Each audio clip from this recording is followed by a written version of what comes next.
गणपतये नमः। श्री सरस्वत्यै नमः। श्री गुरुभ्यो नमः। वक्रतुंड महाकाय सूर्यकोटि समप्रभा निर्विघ्नं कुरु मे देव सर्वकार्येषु सर्वदा। गुरुर्ब्रह्मा गुरुर्विष्णु गुरुर्देवो महेश्वरा गुरुः साक्षात् परब्रह्म तस्मै श्री गुरवे नमः। आपदामपहर्तारं दातारं सर्वसम्पदां लोकाभिरामं श्रीरामं भूयो भूयो नमाम्यहम्।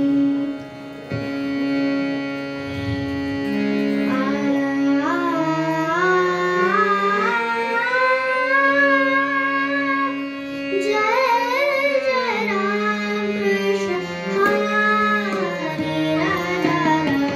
जय जय राम कृष्ण हरे राजा राम। जय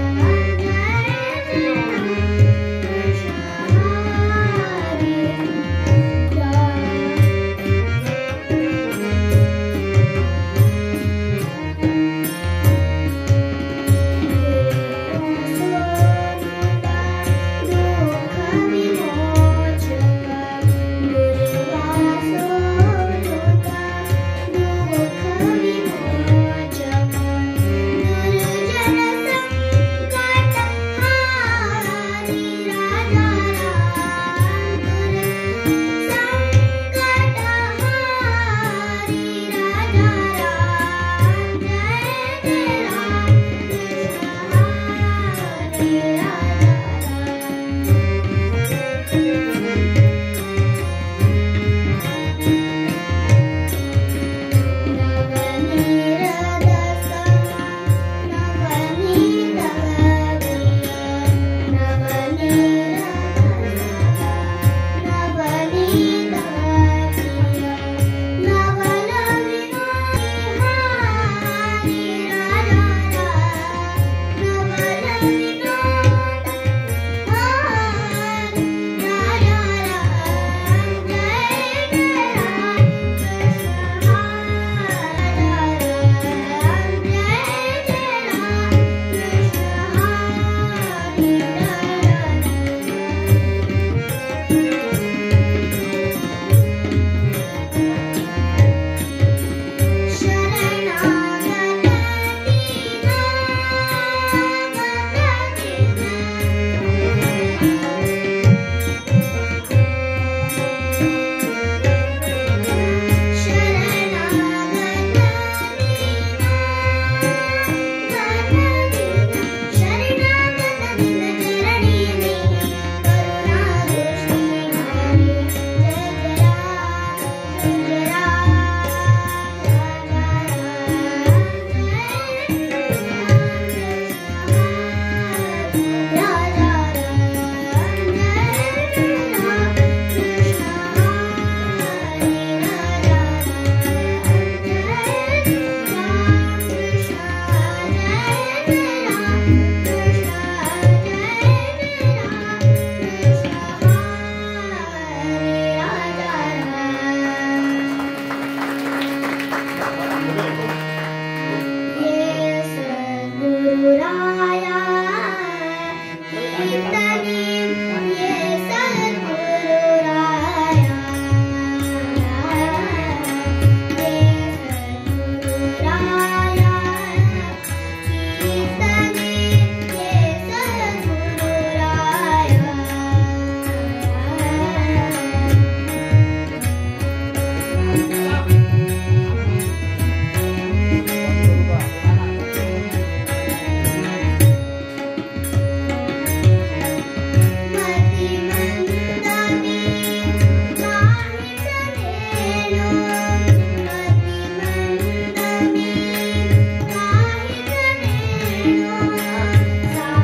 रघुपति राघव राजा राम पतित पावन सीताराम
श्री रामदास स्वामी यांच्या एका अभंगाचा आपल्याला विचार करायचा आहे. साक्षात महादेवांचा अवतार जो हनुमंत, याच्या उपासनेचा आदर्श ज्यांनी आपल्या समोर ठेवला तेच समर्थ यांनी हा अभंग लिहिलाय.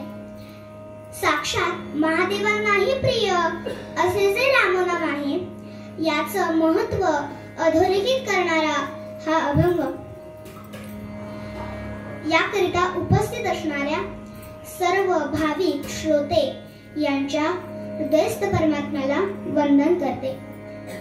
भगवंताची कृपा आपल्यावरती होण्याकरिता भगवंताला प्रिय असे जे आचरण आहे ते आपल्याकडून घडावं, अशा सद्भावनेनं इथे उपस्थित सर्व थोरा मोठ्यांना मी मनापासून नमस्कार करते आणि पूर्वरंगाला निरूपणाला सुरुवात करते.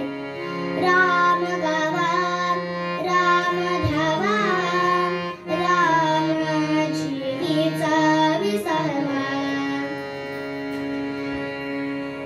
अहो, मनुष्य म्हणून जन्माला आल्यानंतर आपला भाग्योदय कधी होणार हा प्रश्न सगळ्यांनाच पडतो. श्री गोंदवलेकर महाराज आपल्याला याचा अगदी ठोस उपाय सांगतात. ते म्हणतात, आपण संतांच्या पायावर अगदी पडून राहा, म्हणजे आपला भाग्योदय हा नक्कीच. भारतीय संतांनी आपल्या समाजाला एक दृष्टी देण्याचा प्रयत्न केला. मनुष्याचं जीवन केवळ सुख आहे का केवळ दुःख आहे का? केवळ अनारोग्य आहे का केवळ आरोग्य आहे? केवळ बाल्य आहे का केवळ वृद्धाप्य आहे? आणि ह्या सगळ्याची गोळाबेरीज म्हणजे हे आपलं जीवन. आपण सुखाकरिता सारखी धडपड करत असतो. अहो, जन्माला आल्यापासून शिक्षण असेल, नोकरी असेल, शेती असेल, व्यवसाय असेल, हे कशाकरिता करतो? सुखासाठीच ना. मजलाशी दुःख व्हावे ऐसे कोणी न जीवे भाव. अहो, दुःख कधी देवाकडे मागतो का हो कोणी? देवा, हे माझे दोन्ही पाय आता खूप वर्ष चालले, आता कुठल्या तरी एका पायाला तो सुट्टी दे, असं कधी म्हणू का हो आपण? मग सुख कुठे मिळेल? अगदी सोपं. ज्यांनी त्या सुखाचा अनुभव घेतलाय त्यांना शरण जा. हो, पाण्यात पडल्यावर ज्याला पोहता येतं त्यालाच सांगितलं पाहिजे ना, मला पोहायला शिकव. आणि पाण्यात पडल्यावर तो स्वतःही बुडतो त्याला सांगितलं तर तो पहिलं काय करील? तो पहिलं आपल्यालाही बुडवील आणि नंतर जय जय रघुवीर समर्थ. ज्ञान परिघा बरवे मनी असे आणावे, तरी या संतासे भसावे सर्वस्वे. विचार करा, जीवनाकडून आपल्याला कसली माफक अपेक्षा आहे हो? सुखाची. हो, पण ते नुसतं सुख आहे का? ते निरपेक्ष सुख आहे. सुख आणि दुःख या दोन्ही गोष्टी सापेक्ष आहेत. सुखानंतर दुःख आहे, दुःखानंतर सुख आहे. अहो, चॉकलेट खाताना सुख आहे आणि संपल्यावर दुःख आहे. अहो, परत आणलं सुख आहे आणि नंतर कालांतराने दात किडले, दुःखच दुःख आहे. तसंच सुखमध्ये स्थितम दुःख आणि दुःखामध्ये स्थितम सुख. एकदा कबीर महाराज काशी मधून फिरत होते आणि ते प्रत्येकाला विचारायचे, तुम्ही सुखी आहात का? तुम्ही सुखी आहात का? तर त्यांना कोणी मनापासून उत्तरच दिले नाही. आणि थोडं पुढे गेल्यावर त्यांना एक गृहस्थ भेटले. कबीर महाराजांनी विचारलं, काय हो आजोबा, तुम्ही सुखी आहात का? तर ते आजोबा म्हणाले, हो हो, आहे ना मी सुखी. परमेश्वराची कृपा आहे, तब्येत छान आहे, अजूनही काही रोग आजार बळावलेला नाहीये. घरात मुलं बाळ नातवंड सुना सगळं आहे, शेतीवाडी आहे. आणि ही सगळी यादी ऐकल्यावर कबीर महाराजांना पण वाटलं, अरे वा, हे खरंच सुखी दिसतायत. अहो, पण ही यादी किती वेळ चालली हो. त्या यादीत हा पण आलाच. ते म्हणाले, पण मुलगा विचारत नाही, रात्रीची झोप लागत नाही. कबीर महाराज म्हणाले, म्हणजे तुम्ही पूर्णतेने सुखी आहात का? त्यावर ते गृहस्थ म्हणाले, प्रामाणिकपणाने सांगतो, नाही मी सुखी. अशी कबीर महाराजांनी 50 जणांची मुलाखत घेतली. अशी कबीर महाराजांनी 50 जणांची मुलाखत घेतली. आणि मग कबीर महाराजांच्या लक्षात आलं की प्रपंचासाठी आपण इतकं सारं करूनही मी सुखी आहे अशी तृप्तीची वाक्यरचना एकाच्याही मुखातून बाहेर पडली नाही. आणि म्हणून त्यांनी एक दोहा लिहिला, कोई तन दुखी, कोई तन दुखी. ओ, हल्ली मांडी घालून बसता येत नाही हो, आणि बसलं तर कोई तन दुखी, कोई मन दुखी, कोई मन दुखी. अहो, जरी आपण देवळात गेलो तरी आपले लक्ष त्या भगवंताकडे तरी नीट असतं का? का बाहेर गेट जवळ कालच 400-500 रुपयाची आणली, चोरीला गेली तर चिंता कोई उदास, थोडे थोडे सब दुखी. मग सुखी कोण आहे? सुखी हरी के दास, सियावर रामचंद्र की. आपल्या जीवनात हे सुख आणि दुःखाचं चक्र अखंड चालू असते. आणि आपल्यासारख्या सामान्य माणसाला जर का यातून बाहेर पडायचं असेल तर संतांच्या बोधरूपी काठीचा आधार घ्यायलाच हवा. तुकाराम महाराज म्हणतात, सुख किती आहे जवापणे आणि दुःख पर्वताएवढे. म्हणून तर समर्थ खडसावून विचारतात, जगी सर्व सुखी असा कोण आहे, विचारी मना तुझी शोधून पाहे. जय जय रघुवीर समर्थ. आपण सर्वजण दुःखी आहोत, सुखी नाही आहोत हे पाहून आनंद होत नाही बरं संतांनो. तुकाराम महाराज म्हणतात, बुडती हे जन न देखवे डोळा, येतो कळवळा म्हणून या. जीवनात तुम्हाला सुख मिळवायचंय ना, मग समर्थ म्हणतात, माझ्या रामाचं नाम घ्या. सगळे काही भव दुःख तरून जा. हो, पण फक्त नामस्मरणानं होईल का हे सगळं? पुरावा हवा ना. बुद्धीच्या कार्यकरण सिद्धांताला पटेल असा पुरावा हवा. अहो, नाहीतर म्हणतात ना, त्या पुरावा, नाहीतर जय जय रघुवीर समर्थ. घेता नाम विठोबाचे, घेता नाम विठोबाचे, पर्वत जळती पापाचे, घेता नाम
जो अनन्य भावाने माझी सेवा करतो त्याचं मी योगक्षेम म्हणजे साध्या भाषेत सांगावं तर त्याची मी काळजी घेतो. तेव्हा आपल्याला जर का त्या भगवंतापर्यंत पोहोचायचं असेल तर समर्थांनी उपासना सांगितली ती रामनामाची. विश्रामस्थानमेकं कविवरवचसा जीवनं सज्जनानां बीजं धर्मस्य प्रभवतु भवता भूतये रामनाम. जय जय रघुवीर समर्थ. रामनामाची उपासना, त्याचं ध्यान, त्याचं गुणगान हे जीवाला विसरून मिळवलेलं आहे आणि म्हणून त्याचं ध्यान करा. ज्या गोष्टीचं आपण ध्यान करतो ती गोष्ट आपल्याला नक्कीच प्राप्त होते. अहो, पण हे ध्यान कसं आणि कुठलं करावं बरं? सुयोग्य ध्याने मन शुद्ध होते, सुयोग्य ध्याने बुद्धि होते, सुयोग्य ध्याने अघा नष्ट होते, सुयोग्य ध्याने हरि प्राप्ति होते. गोपाल कृष्ण भगवान की. ही उपासना, हे गुणगान, हे ध्यान रामाचंच का सांगितलं समर्थांनी? तुम्हा मला माहित असलेलाच एक दृष्टांत सांगता. नागेंद्र हाराय त्रिलोचनाय भस्मांगरागाय महेश्वराय नित्याय शुद्धाय दिगंबराय तस्मै नकाराय नमः शिवाय. ओम नमः शिवाय. ओम नमः शिवाय. असे हे भगवान विष्णू, भगवान शंकर एकदा कैलास पर्वतावरती ध्यानस्थ बसले होते. ध्यान संपल्यावर तिथे पार्वती देवी आल्या. पार्वती देवींनी महादेवांना विचारलं, देवादिदेव, सर्व भक्त त्यांच्या आयुष्यातील ताप नष्ट व्हावे म्हणून तुमचं ध्यान करतात, मग तुम्ही कोणाचं ध्यान करता? तुम्ही कोणाच्या नावामध्ये रममाण असता? महादेव हसून म्हणाले, देवी, तुमच्या प्रश्नातच उत्तर आहे. जो सकल विश्वाला रमवतो त्या रामाचंच मी चिंतन करतो. मग महादेवांनी पार्वती देवींना समुद्र मंथनाची कथा सांगितली. जेव्हा समुद्रातील विष पिऊन माझ्या कंठाचा दाह झाला होता तेव्हा अनेक उपाय केले. सर्वांगाला भस्म लावलं, गळ्याभोवती साप गुंडाळला, डोक्यावर शीतल चंद्र धारण केला, गंगा धारण केली, पण तो दाह शांत होईना. मग नारद मुनींच्या सांगण्यावरून मी रामनामाचा जप सुरू केला आणि तो दाह शांत झाला. भजन करी महादेव, राम पूजे सदाशिव, विष हळहळला महादेव, कंठे धरिला रामराजी. जनी म्हणे राम व्यापक, जन्मोजन्मीचे विसरले दुःख. तेव्हा ज्या रामनामाने महादेवांचंही दुःख दूर झालं त्या रामनामानं आपल्या जीवनात सुख नाही का येणार? तेव्हा आपणही थोडं राम गाऊया. श्रीराम जय राम जय जय राम. श्रीराम जय राम जय जय राम.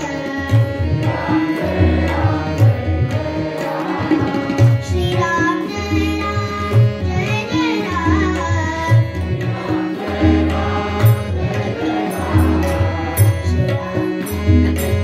जय जय राम.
रामाचं ध्यान करतो, त्याचं गुणगान करतो, तो राम आहे कसा हो?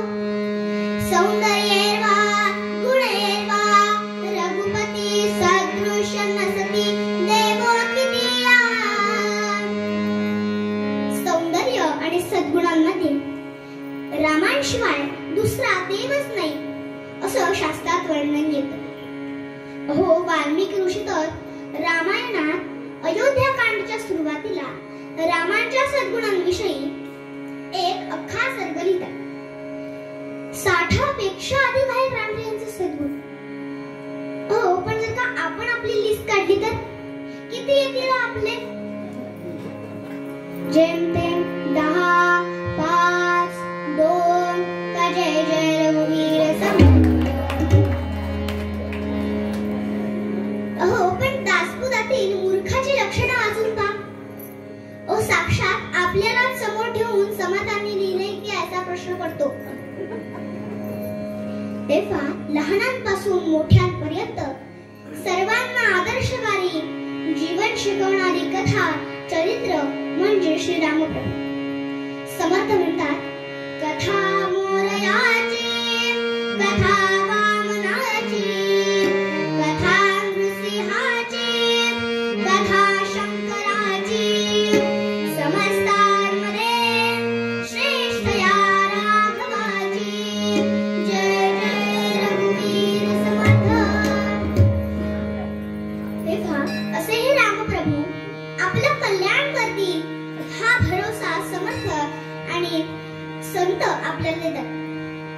मनोमोधातील एका श्लोकामध्ये समर्थ म्हणतात, घनश्याम राम लावण्य रूपी महाधीर गंभीर पूर्ण प्रतापी करे संकटी सेवकाचा पुरावा प्रभाते मनी राम चिंतित जावा. जय जय रघुवीर समर्थ. तेव्हा आपल्याला कुठल्याही संकटावर मात करायची असेल, आनंद मिळवायचा असेल तर समर्थ आग्रह धरतात की श्रीराम प्रभू हा कैवल्याचा दाता आहे. त्याचं कल्याणकारी मंगलकारी नाम आपण सतत घेतल्याने आपल्याला सर्व सुखांची प्राप्ती होईल हे निश्चित, आणि तेच नाम आपल्याला सर्व संकटातूनही वाचवेल हेही निश्चित. आणि म्हणून समर्थ मूळ पद्यात म्हणतात, राम गावा राम गावा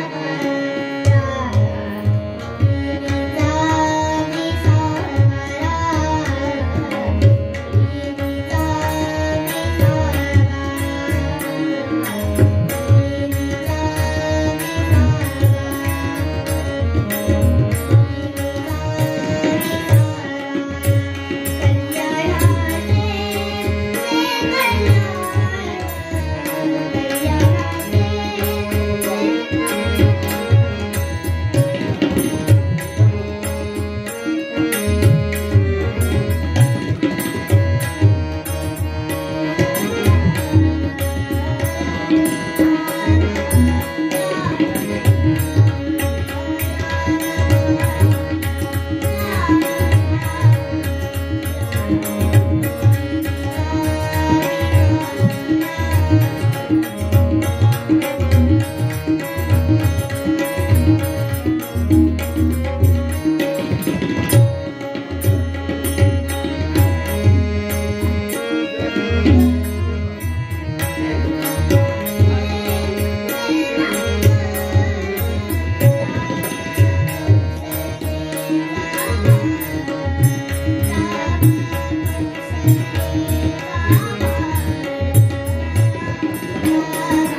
मागे उभा मंगेश, पुढे उभा मंगेश, मागे उभा मंगेश, पुढे उभा मंगेश, माझ्याकडे देव माझा पाहतो आहे, माझ्याकडे देव माझा आहे, मागे उभा मंगेश, पुढे उभा मंगेश,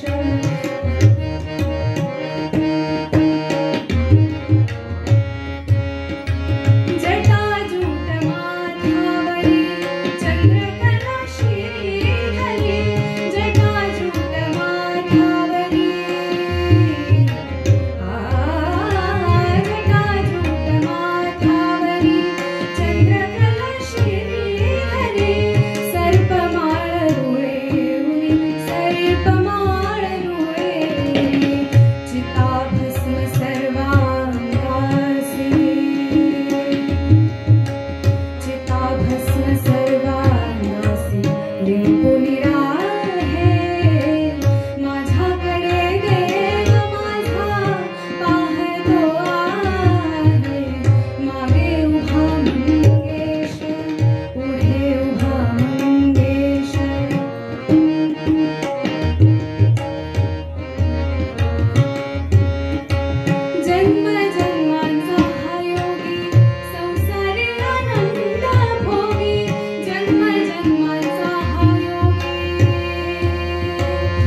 राजस्थानमध्ये अजमेर नावाच्या शहरी घडलेला हा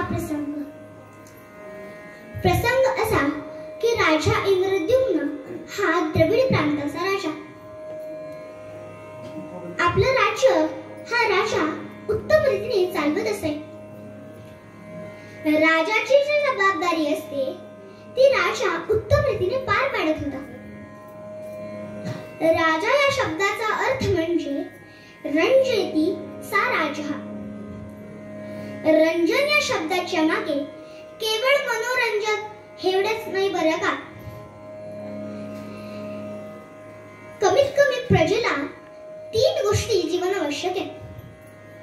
आपल्या पृथ्वीला अनेक नाव आहेत. धरा, वसुंधरा, माधवी. त्यापैकीच एक नाव म्हणजे अवनी. अवनी म्हणजे काय? जी अन्न, वस्त्र आणि निवारा पुरवते ती अवनी. आणि ह्या 3 गोष्टी प्रजेला उपलब्ध करून देण्याचं काम हे राजाचं असतं. ते काम राजा उत्तम रीतीने पार पाडित होता. आणि त्यातूनच मिळालेल्या रिकाम्या वेळेत हा राजा भगवान विष्णूंची स्मरण भक्ती करीत असे. आणि त्याची ही भक्ती इतकी अनन्य होती की साक्षात भगवान विष्णूंचं रूप त्याच्या डोळ्यासमोर प्रगट व्हायचं. शांताकारं भुजगशयनं पद्मनाभं सुरेशं विश्वाधारं गगनसदृशं मेघवर्णं शुभांगं लक्ष्मीकान्तं कमलनयनं योगविरधानगम्यं वन्दे विष्णुं भवभयहरं सर्वलोकैकनाथं. गोपाल कृष्ण भगवान की. एके दिवशी हा राजा आणि त्याचे काही सेवक वनामध्ये शिकारीसाठी गेले होते. दुपारपर्यंत शिकार झाली. माध्यानी थोडा फराळ करावा म्हणून ते एका नदीकाठी थांबले. फराळ झाला. कुणी गप्पा मारतय, कुणी झोप घेतय, तर कुणी त्या परिसराचं निरीक्षण करतय. आणि नेहमीप्रमाणे एका झाडाच्या सावलीत राजाने मात्र आपलं आसन मांडलं आणि तो भगवान विष्णूंची स्मरणभक्ती करायला त्याने सुरुवात केली. त्याची ही भक्ती इतकी अनन्य होती की त्याला सगळ्याचा विसर पडला. आपण वनात आहोत, शिकारीसाठी आलो आहोत, या सगळ्याचा त्याला विसर पडला आणि तो विष्णू स्मरणामध्ये दंग झाला.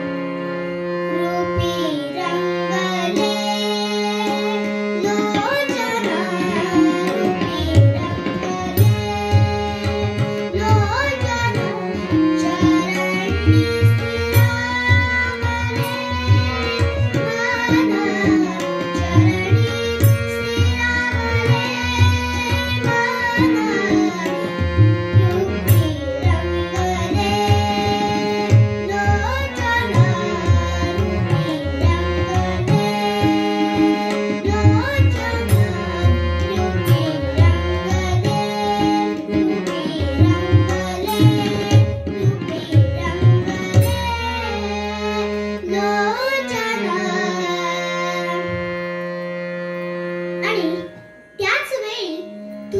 तिथून महातपस्वी आणि ज्ञानी थोर असे अगस्त्य नावाचे ऋषीमुनी तिथून जात होते. ऋषीमुनींनी राजाला पाहिलं. ऋषीमुनी त्याच्याकडे गेले. राजा विष्णू स्मरणामध्ये होता, त्यामुळे राजांनी जो ऋषीमुनींचा आदर करायचा, सन्मान करायचा किंवा स्वागत करायचं हे राजा करू शकला नाही. आणि हे पाहून अगस्त्य मुनींना राग आला. त्यांनी त्याला शाप दिला की तुला पुढच्या जन्मी एका मदमस्त आणि मस्तवाल हत्तीचा जन्म मिळेल. हे सगळं बाजूच्या सेवकांनी पाहिलं. राजाला ध्यानातून जागा केलं. ते म्हणाले, ओ राजे साहेब, कसलं ते ध्यान करता? ते ऋषीमुनी आले, त्यांनी तुम्हाला शाप दिला. घडलेला सगळा प्रसंग त्यांनी राजाला सांगितला. राजालाही वाईट वाटलं. अगस्त्य मुनी आले, मी त्यांना नमस्कारही केला नाही. राजा उठला आणि त्यांना साष्टांग नमस्कार घातला. अगस्त्य मुनी थोडे रागातच बोलले, आता नमस्कार करतोस, शाप दिल्यावर? त्यावर इंद्रद्युम्नानं हात जोडून परत एकदा नमस्कार केला आणि म्हणाला, गुरुवर्य, माझी काय चूक आहे म्हणून तुम्ही मला शाप दिला? अगस्त्य मुनी म्हणाले, मी आलो म्हणून तुला उठावं लागेल, मला नमस्कार करावा लागेल, माझं आदरातिथ्य करावं लागेल, म्हणून तू ध्यानाचं सोंग करून बसला होतास आणि आता विचारतोस शाप का दिला म्हणून? परत एकदा राजानं नमस्कार केला आणि म्हणाला, अगदी नम्रतेनं राजा म्हणाला, गुरुवर्य, मी नाटक करत नसून भगवान विष्णूंची स्वर्ण भक्ती करत होतो, त्यामुळे मी तुम्हाला पाहू शकलो नाही. हे ऐकून थोडा अगस्त्य मुनींना विचार करावा लागला. हा जर का खरंच विष्णू स्मरणामध्ये असेल आणि मी विष्णूंच्या भक्ताला शाप दिला, हे माझ्याकडून खूप मोठं पाप घडेल. म्हणून अगस्त्य मुनींनी त्याला उशाप दिला की तुला पुढचा जन्म एका मस्तवाल आणि मदमस्त हत्तीचा जेव्हा मिळेल, तेव्हा तू एका मोठ्या संकटात सापडशील, पण तिथे तुला कोणी मदत करू शकणार नाही.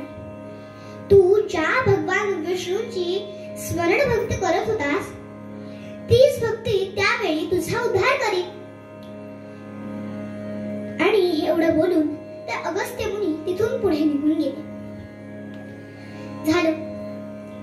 आणि ह्या शापाचा परिणाम असा झाला की त्रिकुटाचल पर्वताच्या पायथ्याशी असलेल्या एका वनात या गजेंद्राचा जन्म झाला. बरं, साधा सुद्धा नाही, गजेंद्र. नावातच बघा किती ताकद होती त्याच्या. हो, जाता जाता एखाद्या आपल्या सोंडीनं एखाद्या झाडाला जरी फटका मारला, ओ झाड उन्मळून पडायची. वादळात पडतात ना, अगदी तशी. त्याचा पर्वताच्या कड्याला जरी धक्का लागला, ओ तरी कडे कोसळून पडायचे. एवढी त्याची ताकद होती. त्याच्या येण्यानं अख्खा कळप थरथरत असे.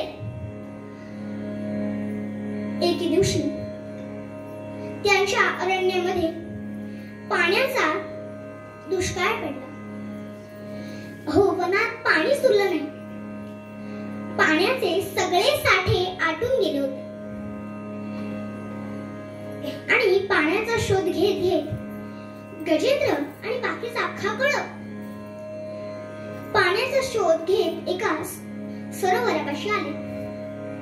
सरोवराला पाहून सगळ्यांना आनंद झाला, पण त्या सरोवरामध्ये कोणीही उडी टाकेना. गजेंद्र त्यांना सांगत होता, चला उड्या टाका, पण कोणीही टाकेना उडी. हो, त्या प्राण्यांनाही कळत होतं की अनोळखी ठिकाणी एकदम जाऊ नये. मग गजेंद्रानंच हिम्मत केली, 4 पावलं मागे गेला आणि पाण्यात धाडकन उडी मारली. आणि ती उडी इतकी जबरदस्त होती की असं वर्णन करतात, सरोवराच्या पाशी असलेले उंच उंच झाडांचे शेंडे भिजले, इतकी उडी ती जबरदस्त होती. पाठोपाठ सगळ्यांनी उड्या टाकल्या. थोडा वेळ सगळेजण डुंबत होते. थोड्या वेळानंतर सगळ्यांना गजेंद्रानं बाहेर काढलं आणि तो एकटाच पाण्यामध्ये होता.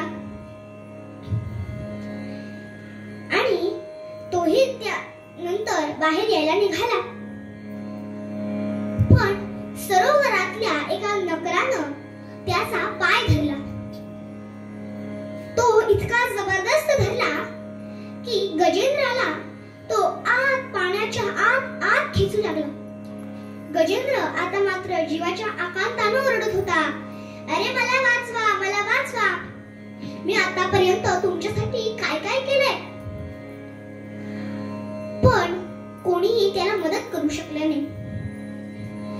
मग गजेंद्राला आठवलं, त्याला अगस्त्य मुनींनी दिलेल्या उशापाची आठवण झाली आणि त्यानं भगवंताला हाक मारली. तो म्हणाला, भगवंता, तुला काय म्हणतात? नारायण, जगाचा मायबाप, विश्वनाथ, तुला नारायण म्हणत असतील. काय म्हणत आहेत मला माहित नाही, पण तू माझ्या मदतीसाठी इथे धावून ये. मला या संकटातून बाहेर काढ. पण गजेंद्राच्या मनात पुन्हा एकदा विचार आला, नुसतं हाक मारून भगवंत येईल का त्याच्या मदतीसाठी? माझ्याकडे तर आता त्याला देण्यासाठी काहीच नाहीये. मग गजेंद्रानं आपल्या सोंडेनं त्या सरोवरातलं कमळ उचललं आणि भगवंताच्या दिशेनं उडवलं. ते फूल भगवंतापर्यंत पोहोचलं आणि भगवंत त्याच्या मदतीसाठी धावून आले. तुकाराम महाराज म्हणतात, हा केसरशी, हा केसरशी, हा केसरशी खाली उडी, धावून या बंद तोडी, धावून या बंद तोडी, धावून या बंद तोडी.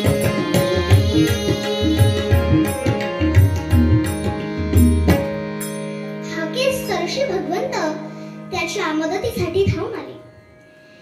त्यांनी आपल्या सुदर्शन चक्रानं त्या नकराच्या जबड्यावर प्रहार केला आणि त्या नकराचा जबडा अर्धा फाडला आणि त्याला गजेंद्राला बाहेर काढलं. गजेंद्राला ते देवलोकी घेऊन निघाले. ते भगवंत निघाले हे त्या नकरानं पाहिलं आणि नकर पण म्हणाला, ओ पितांबरवाले, पितांबरवाले. भगवंत म्हणतात, मला कोण हाक मारतं? और ते पण पितांबरवाले. मग भगवंतांनी त्या नकराकडे पाहिलं. नकर त्यांना सांगत होता की मलाही तुमच्या बरोबर घेऊन चला, माझाही उद्धार करा. भगवंत म्हणाले, तुला का घ्यायचं? मग भगवंतांनी त्याचा सगळा बायोडेटा चेक केला आणि मग भगवंतांच्या लक्षात आलं की हा दुसरा तिसरा कोणी नसून ब्रह्मदेवांच्या सभेतील एक गंधर्व होता. गाण्यात थोडी वेडी वाकडी चूक झाली म्हणून ब्रह्मदेवांनी त्याला शाप दिला की तू असा वेडवाकडं गाणं गाशील तर तुला पुढच्या जन्मी एका नकराचा जन्म मिळेल. त्या गंधर्वानं माफी मागितली. मग ब्रह्मदेवांनी त्याला उशाप दिला की तू ज्या सरोवरामध्ये असशील त्या सरोवरामध्ये भगवंतांचा भक्त हत्ती म्हणून येईल. त्याचा तू पाय धर. जेव्हा भगवंत त्याला वाचवायला येतील तेव्हा तुझा दयेचा अर्ज त्यांच्याकडे फेड. झाला विचार तर होईल तुझा उद्धार. असं ब्रह्मदेवांनी त्याला उशाप. मग भगवंतांनी नकरालाही बरोबर घेतलं आणि ते देवलोकी निघून गेले. जसं गजेंद्राचा पाय धरून नकरही भगवंतापर्यंत पोहोचला, नकराचाही उद्धार झाला, तसंच आपण जर का संतांच्या मार्गदर्शनाने चाललो की आपल्याला सुख समाधान सगळं मिळेल. तेव्हा आपल्याला कुठल्याही संकटावर मात करायची असेल, आनंद मिळवायचा असेल तर समर्थ आग्रह धरतात की श्रीराम प्रभू हा कैवल्याचा दाता आहे.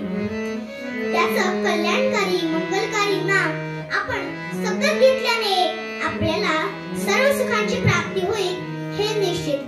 आणि म्हणून समर्थ मूळ पद्यात म्हणतात,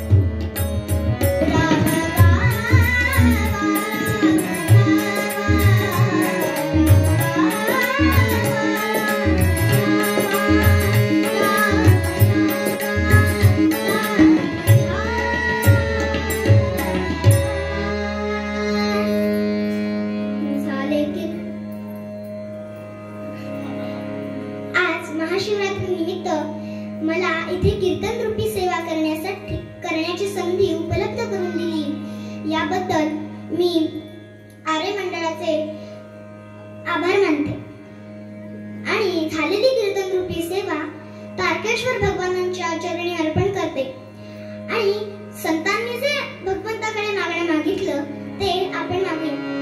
झाले कीर्तन शेवट गोड घरा, झाले कीर्तन शेवट गोड घरा, मनी भरा शिवरायांच्या घरा, मनी भरा शिवरायांच्या घरा, इंद्रवंती वाजवा करताळी, इंद्रवंती वाजवा करताळी, नामघोषी नामगाओ,